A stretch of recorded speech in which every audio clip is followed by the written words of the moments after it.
another thing that the PMR feeders can do. But the BARF feeders also, you know, they might actually be on the right track or closer to it, I think, than PMR, maybe at least the same. But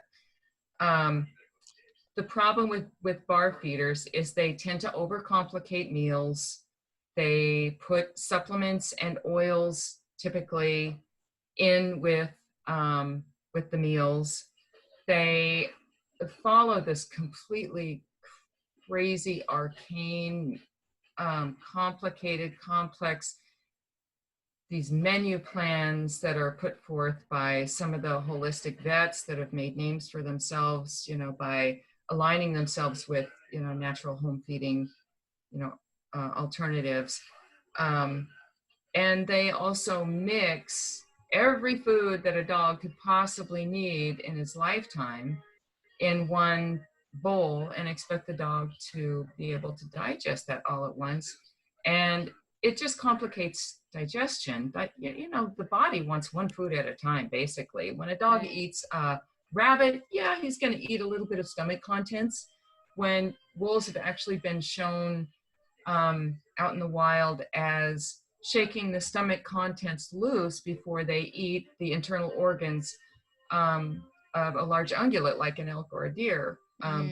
Because there's been for a long time, there's been this theory that we need to make sure that they get their pre-digested, you know, pureed vegetables or vegetable matter along with their meat meal, because that represents the stomach contents. Well, suddenly, you know, the researchers watch the dogs take the stomach out of the body, shake the contents loose, and then eat the tissue of the stomach itself. And, you know, what does that say? Well, okay, in a rabbit, it might be unavoidable. And it's a little tiny thing. And maybe that's why dogs eat grass. We don't really know why dogs eat grass. Every dog seems to eat grass. Lots of dogs do. But anyway, that's what's wrong with BARF feeding. It's just everything in the bowl at the same time. And what we need to do basically is get rid of the non-foods, get rid of the supplements, get rid of the remedies, get rid of the this or that, the turmeric, the oils, all of that, and feed just simple plant foods that a dog might be observed eating in the wild, that a discerning dog might eat very, you know, all by itself.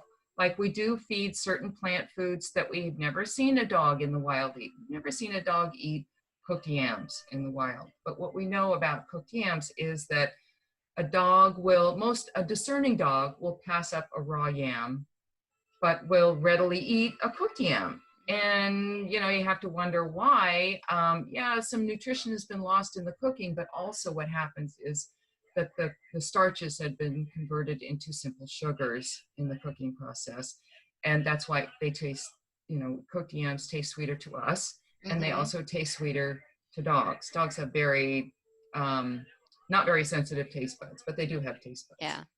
And well, go ahead, sorry. I was just going to say about the BARF feeding.